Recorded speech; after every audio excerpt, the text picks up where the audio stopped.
Stalker 2 just had its first major and massive patch. We're gonna go over all the details, including all the AI fixes, optimizations, even combat balances. There is a ton of fixes here. We'll also go over what the devs are finally saying and some updates there. We got a ton to talk about. What's up, world? It's Utopia back into the video. Today we're checking out all things Stalker 2. Okay, so let's just jump into the patch notes. We'll get into the opening statement here first. They go on here to say thanks for your passion and support since the release. It is really important to them. The patch 1.0.1 is live from both Xbox and PC. This is their first patch that addresses over 650 bugs. They list out most of the major updates for the game, so there are some hidden ones. We'll have to see if we do find those stealth updates or hidden updates. First up here, we have the section for AI, which they list off here saying they resolved an NPC getting stuck in failing missions or idle behavior. They also fixed the burrs, telekinesis, sound effects, and other mission-related bugs. Those should be a little more fluid there. They addressed the performance drops, memory issues, and even crashes in crowded areas. Seems like quite a massive performance jump there.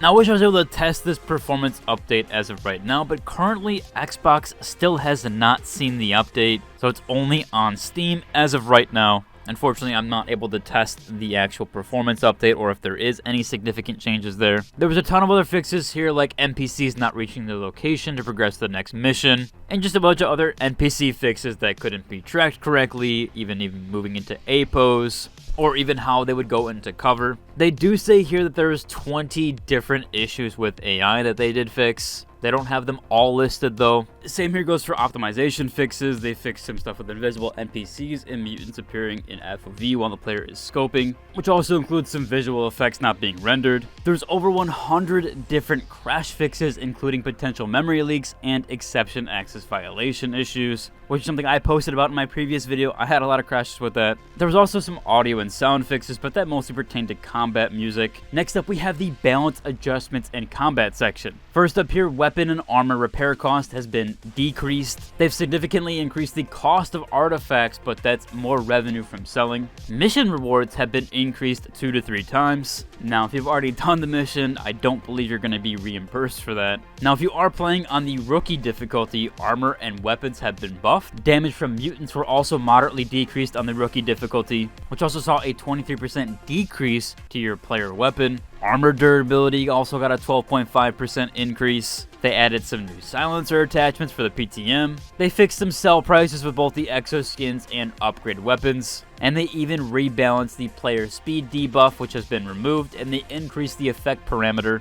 We still have some combat balance stuff here as well. They've reduced some mission items weight, including the weight of scanners, which I believe were at like 12 kilograms, so it was quite a lot of your inventory space right away. They've rebalanced the bloodsucker damage, they've decreased their strike protection, and they've even reduced their HP regeneration outside of combat. The controller, bearer, boar, and flesh all saw their HP moderately reduced. The damage to them, including headshots, was changed to 100% of body damage, and the shots to limbs has also been increased. They've significantly increased the weapon melee distance, and they've slightly increased the knife melee distance. So a lot better hit detection there as far as melee goes. This one seems mostly specific for consoles, but this can apply to PC, where gamepad input was increased their zones. So essentially controllers should feel a little bit better with input lag. Next up here we have the character section. There was fixes for eyes and teeth on NPC models and animations. Cutscenes had some missing footage as well as deer animation in the opening scene that were fixed. There was also 20 additional bug fixes there during cutscenes. Game settings adjusted unreadable text. They also fixed an issue with NVIDIA Reflex low latency option not being saved on subsequent boots of the game. That might have been also due in part to some latency issues. We saw a ton of fixes here for the interactables. That includes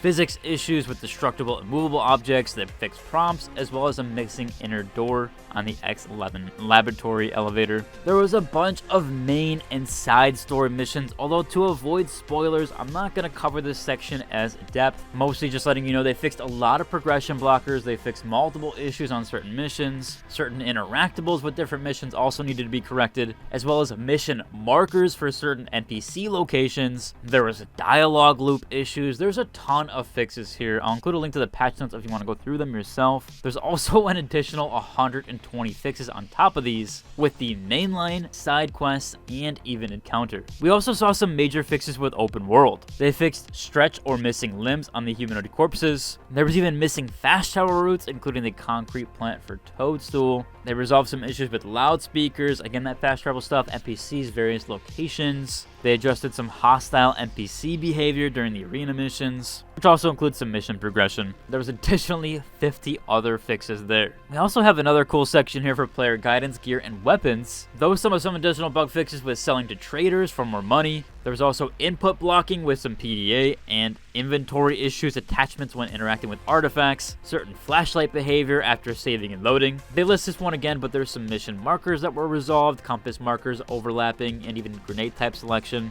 Inconsistencies with weapons and armor upgrade effects. They included some pricing and upgrade reversals, HUD behavior and prolonged duration during certain missions, and they fixed a bug where player could sell mission items using the gamepad. So if you were on console, more than likely you might have accidentally sold a mission item. They also do say there's approximately 50 other anomaly fixes. Voiceover and facial animations saw some restored issues there. Some voice lines weren't playing during certain missions, which they also made some adjustments to the radio call effects. We saw some additional ending notes here for the world fixes, flickering texture in various locations, movement issues with some of the certain missions, and they even corrected an artifact spawn point in some areas. They do list here again the NPC behavior during encounters, and the voice volume during storm weather for improved audio balance. They also mentioned there's 50 additional bug fixes there. I hope they do list all of these out eventually, as I like to see them all, even if they're a little bit much. I like how BG3 does that, so I really do hope they eventually list out all the patch notes. They do have some closing statements here, where they list out that the work on the game and future patches continue, and they're working on fixing the A-Life bugs, which will be addressed in future patches. So we didn't get as many bug fixes with the A-Life overall,